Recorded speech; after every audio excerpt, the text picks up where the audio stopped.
जय जगन्नाथ दर्शक बंधु आज डिसेम्बर 12 तारिख सोमवार आज दिन केतोटी गुरुत्वपूर्ण खबर से भिडियो शेष जाए देखु एवं आपण मान भल पाइबा स्वरूप भिडियो को गोटे गोटे लाइक कर दिंतु सहित आम चैनल को जदि नुआ आसी चैनल को सब्सक्राइब कर साइड रे बेल आइकन को ऑल रे सेट कर दिंतु जहाँ फल आम प्रत्येक न्यूज आप सर्वप्रथम पाइपर तेज चलतु आज दिन केतोटी गुरुत्वपूर्ण खबर उपर नजर पकाइबा आज प्रथम खबर है रेकर्ड भांगुची शीत प्रकोप टिके कमिब पुणी बढ़ शीत सूचना मिली अधिकांश स्थान में राति तापमात्रा बढ़िबो प्राय 3 रु 4 डिग्री पर्यंत वृद्धि पाइपारे पारद अर्थात थंडार भयानक प्रकोपरु सामयिक आश्वस्ति मिलिबो मात्र 2 दिन पर आकाश पुणी मेघमुक्त हेबा सह बढ़िबो थंडार प्रकोप किछि दिन थराइबो हेले 18 रु क्रमशः राति तापमात्रा बढ़िबाकू लागिबो एभली पूर्वानुमान देखिछंती पाणीपाग विशेषज्ञ तथा शनिवार दिन परठारु शीत प्रकोप किछि मात्रा रे कमिछि संध्या 8:30 बेले भुवनेश्वर तापमात्रा 20.4 डिग्री सेल्सियस थिला शुक्रवार दिन एही समय रे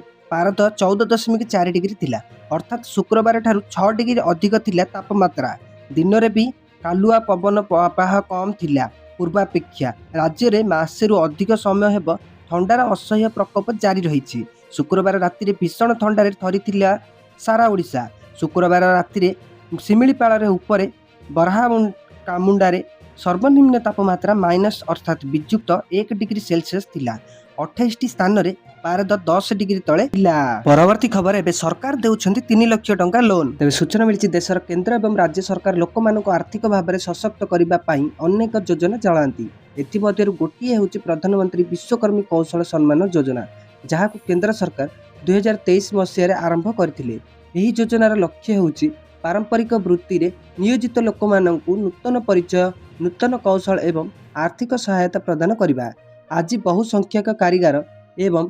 श्रमिक एही योजना रे शामिल हेउछंती एवं तालीम उपकरण एवं सुलभ ऋणरु उपकृत हेउछंती जदि आपण मध्ये निजर छोट व्यवसाय आरंभ करिबाकू किबा आपणकर विद्यमान व्यवसाय को विस्तार करिबाकू चाहुछंती तेबे एही योजना सहायक होई पारे विशेष कथा हेउछि जे सरकार कम सुध हार 3 लाख पर्यंत ऋण प्रदान करती। परवर्ती खबर पीएफ अकाउंट धारी खुशी खबर तेबे सूचना मिली भारत लक्ष लक्ष लोक चाकरी करुछंती प्रति मासरे सेमानकर दरमारू पीएफ कटा जाउछि अधिकांश कर्मचारी दरमा जमा हेबा मात्रे स्वयंचालित भाव में काटी निया जाउछि बहुत कम लोक जानती जे एही पीएफ अकाउंट सेमानकु अवसर पई केवल एक जमा नुहे एक गुरुत्वपूर्ण सुरक्षा कवर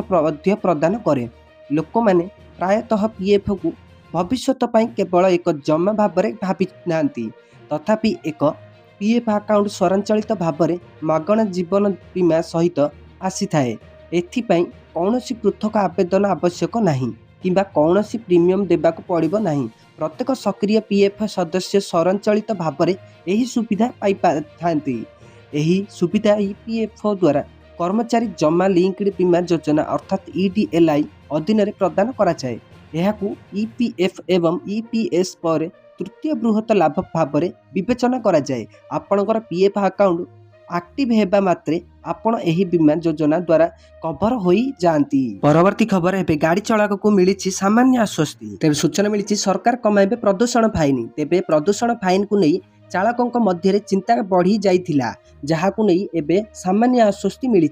प्रदूषण सर्टिफिकेट पई समय सीमा तो मार्च शेष जाए बढ़ा जाइछि ता सह आगकू मोटा फाइन लागिबो नाही बोली स्पष्ट सूचना दैछंती परिवहन मंत्री आउ 10,000 नुहे 2 किंबा 3,000 टंका हेबो प्रदूषण जरिमाना लोकों को आर्थिक बोझ देखि जरिमाना कमाइबाकू विचार करुछि परिवहन विभाग एथिपाई देशर विभिन्न राज्य रे थिबा प्रदूषण जरिमाना राशि को तर्जमा करुछि विभाग किछि दिन तले मार्च शेष पर्यंत प्रदूषण सर्टिफिकेट जरिमाना को कोहल करबा सह टोल गेट जांच बेले कटकणा कोहल पर प्रदूषण को नहीं थमुनी राजनीति अन्यपटे छात्र बीजेडी पर आज साइकेल रैली करी मंत्री बसभवन घेराव करथिला युव कांग्रेस। परवर्ती खबर जनवरी 1 रु काहेकि बढ़िलानी दरमा तेबे सूचना मिलछि अष्टम केंद्रीय वेतन कमिशन रो सुपारिश से पर्यंत चूड़ांत होई नाही रिपोर्ट उपस्थापन एवं अनुमोदन पर नूतन वेतन स्केल कार्यकारी हेबो तेणु जनवरी 1 2026 पर ठारू कौन स्वयंचालित वृद्धि कार्यकारी होई नाही सरकारी नियम अनुसार प्रति 10 वर्षରେ ଏକ ନୂତନ ବେତନ କମିଶନ କାର୍ଯ୍ୟକାରୀ ହୁଏ। ସରକାର ସ୍ପଷ୍ଟ କରିଛନ୍ତି ଯେ ପର୍ଯ୍ୟନ୍ତ ବେତନ କମିଶନ ସରକାରଙ୍କ ନିକଟରେ ତାଙ୍କର ସୁପାରିଶ ଦାଖଲ କରି ସେଗୁଡ଼ିକୁ ଅନୁମୋଦନ କରିନାହିଁ ସେ ପର୍ଯ୍ୟନ୍ତ ନୂତନ ବେତନ ସ୍କେଲ କାର୍ଯ୍ୟକାରୀ ହୋଇପାରିବ ନାହିଁ। ପରବର୍ତ୍ତୀ ଖବର ପୁଣି ସାମାଜିକ ଗଣମାଧ୍ୟମରେ ପ୍ରଘଟ ହେଲା ଶ୍ରୀମନ୍ଦିର ଆନନ୍ଦ ବଜାର ଫଟୋ। ତେବେ ସୂଚନା ମିଳିଛି ବର୍ଷ ଆରମ୍ଭରୁ ଶ୍ରୀମନ୍ଦିର ଭିତର ଫଟୋ ପୁଣି ସାମାଜିକ ଗଣମାଧ୍ୟମରେ ପ୍ରଘଟ ହୋଇଛି। ମୋହିତ ନାମକ ଜଣେ ବ୍ୟକ୍ତି ଶ୍ରୀମନ୍ଦିର ଆନନ୍ଦ ବଜାର ଫଟୋ ନିଜ ଇନଷ୍ଟାଗ୍ରାମ ଆଇଡିରେ ଅପଲୋଡ କରି ପ୍ରଘଟ କରିଥିବା ଜଣାପଡ଼ିଛି।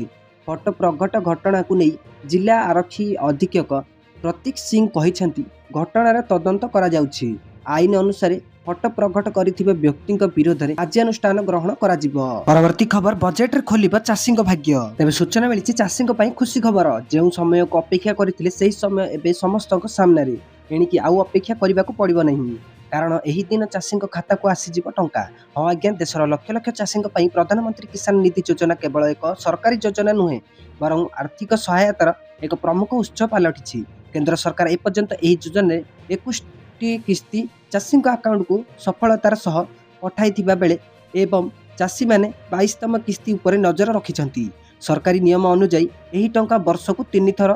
ଏପ୍ରିଲରୁ ଜୁଲାଇ, ଅଗଷ୍ଟରୁ ନଭେମ୍ବର ଏବଂ ଡିସେମ୍ବରରୁ ମାର୍ଚ୍ଚ ମଧ୍ୟରେ ପ୍ରଦାନ କରାଯାଏ। ଯେହେତୁ ପୂର୍ବ କିସ୍ତି ନଭେମ୍ବର 2025ରେ ଜାରି କରାଯାଇଥିଲା, ପରବର୍ତ୍ତୀ 22ତମ କିସ୍ତି ଡିସେମ୍ବର ଏବଂ ମାର୍ଚ୍ଚ ମଧ୍ୟରେ ଜାରି କରାଯିବାର ଯୋଜନା ରହିଛି। ହେଲେ ପୂର୍ବ ନିୟମ ଏବଂ ପ୍ରଶାସନିକ ପ୍ରସ୍ତୁତି ଉପରେ ଆଧାର କରି ଆକଳନ କରାଯାଇଥିବା ଯେ